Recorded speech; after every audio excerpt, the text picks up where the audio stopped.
Peace, family. How y'all doing out there? I hope you guys are doing good.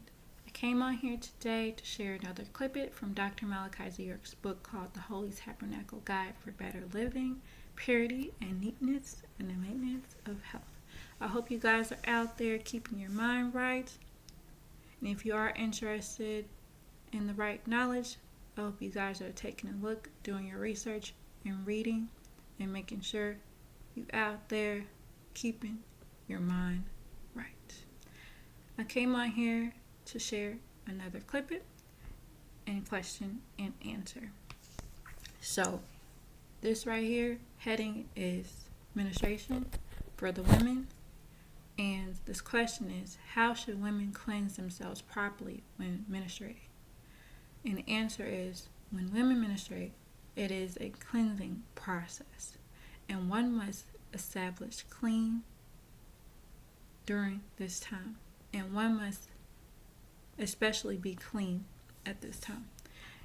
Use sanitary napkins and change them frequently.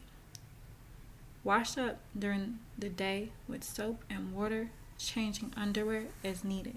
Perfume or deodorized pads provide no additional benefit, and the chemicals they contain can cause skin allergies. When a woman is menstruating, bathing in a tub, sitting in water is not recommended. During menstruation, a woman's body is experiencing many changes. Also, the pores are open. At this time, women are very susceptible to infections. You should not sit in a tub of water when you are on your cycle, because the water will become unclean from the blood and get into your pores, causing infections. And this is a fact.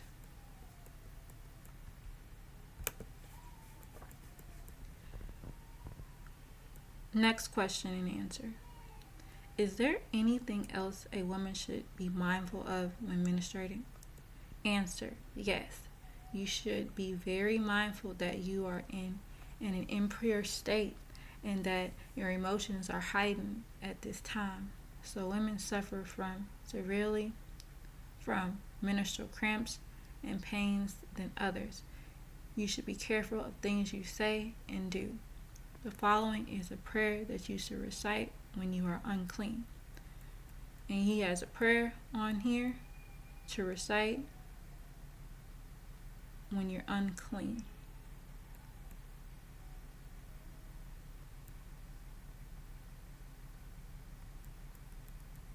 And you should go check out that prayer because it's sacred. Check out the prayer for yourself in this book.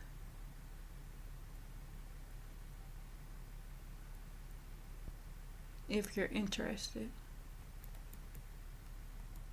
And that's the end of that answer. Next question. Are tampons safe to use? No. Tampons should not be used at all because they do not allow blood or urine line to flow from the body properly. Women tampons are not changed. They provide an environment which bacteria multiplies and produce poisons called toxins, and toxic shock syndrome is a life-threatening disease or illness. During menstruation, a woman is forbidden by law to be intimate with her mate. Leviticus 15:18. No one is to touch her tissue blood, for they will become unclean until the evening. Also, remember to exercise regularly. It helps relieve the cramps and premenstrual syndrome, irritation, depression, etc. Never dish when menstruating. Discharged material may be forced back into the uranus, and it may cause infections. In the uterus, and it will cause infections.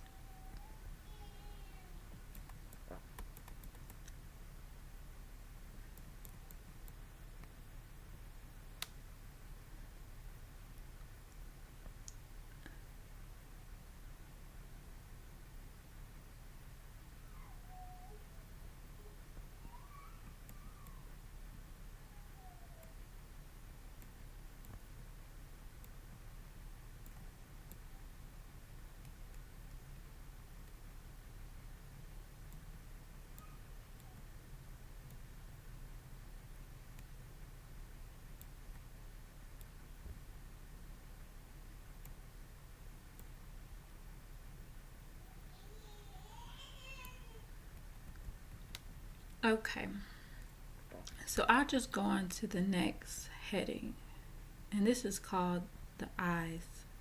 When you open your eyes, all lights of earth come in. From the sayings of Dr. Malachi Z. Take good care of your eyes. Do not expose them to glittering lights. Do not stare at the sun. Do not read either faint or intense light.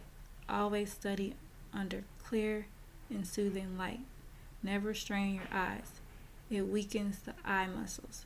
If you do a lot of glazing off into the distance, or if you do a lot of reading or close work, you can prevent or relieve eye strain by periodically shifting your glance off into the distance, or by rubbing your eyes together rapidly under very warm, then immediately cupping them over both eyes for a few minutes while allowing your eyes to relax. Cool compresses are also soothing. Avoid keeping yourself awake for too long. Fatigue makes your eyes weak. Protect your eyes from filth and dust. Sores or inflammation can be relieved by the use of herbal teas such as eye bright, funnel, golden seal, and an eye bath. Dip the face directly into the bowl of warm tea for 30 seconds to 1 minute, and then dip it in a separate vessel of cold water for a few seconds. Alternate this warm and cold baths 2 or 3 times a day. Eye bright tea strain can also be used as an eye wash.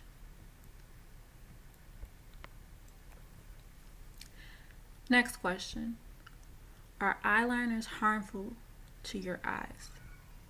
Answer: yes. You should add cough to your eyes instead of synthetic eyeliners, alterated with harmful ingredients such as lead and dye. Cough, usually used by the ancient Egyptians. Joseph, the son of Jacob and Rachel, also wore cough. Pharaohs applied it to their eyes to make them appear flawless and perfect as gods, and to ward off evil. Cold is natural, and it relieves pressure in the eyes and helps cleanse them. Men can also use it too for this purpose, for medically applied inside the lower eyelash line. Use the pure powder for medical purposes. Avoid using eye makeup from others, as this can cause the spread of infection if one is present.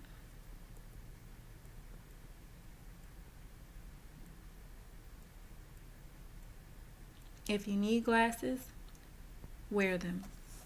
Do not think that glasses make you unattractive. In fact, they may be used to enhance your beauty.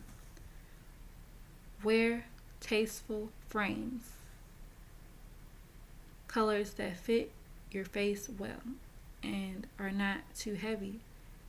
If you wear contact lenses, keep them clean as directed and do not leave them in the eyes too long, as this can damage their eyes. Your eyes are visions of your deepest thoughts and emotions, which resonate through them and consequently render them as windows of the soul, revealing that which is in the spirit. There is another eye besides the physical eye, and it is the third eye, the inner eye, or the brow seat, located in the space between the eyebrows. The third eye connects the physical body with the etheric body, the oversoul, by the way of the 12 cardinal nerves, which lead out of the brain.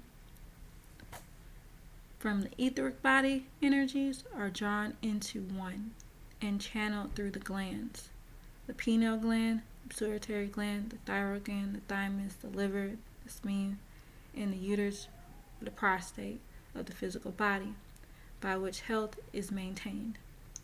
By rising the seat of the light, the spiritual energies, up through the spinal levels, the chakras, of which the solar plexus is one example, one can open the third eye, and one can open the third eye. One becomes sick when the etheric body becomes disconnected with the physical body. Cutting it off from its energy source, which is the life source. So let me repeat that. One becomes sick when the etheric body becomes disconnected with the physical body. Cutting it off from its energy source or the life source. Ancient pharaohs also represent the third eye by wearing a symbol of the serpent on their forehead, which also represents a medicine and purity. The serpent was not a wicked symbol to you when you ruled ancient Kemet, Egypt, and it is not a symbol of the evil one, as the Christians would have you believe. That is not in the Torah, in Genesis 3:1, where they have been written the serpent, and it's really written the word Nagush.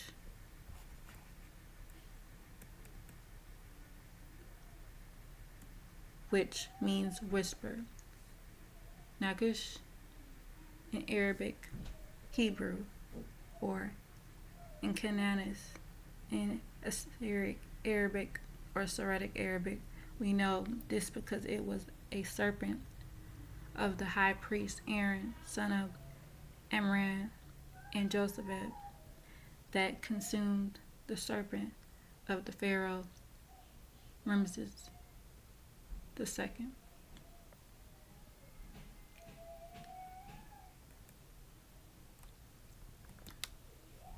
Now, why would Aaron use a wicked being to consume another serpent? Question. In this day, the symbol of the sword with 3 serpents around it is called the Canadas. Symbolizes healing and the Kundalini life force, originated in ancient Kemet. This is also used as a symbol of modern medicine.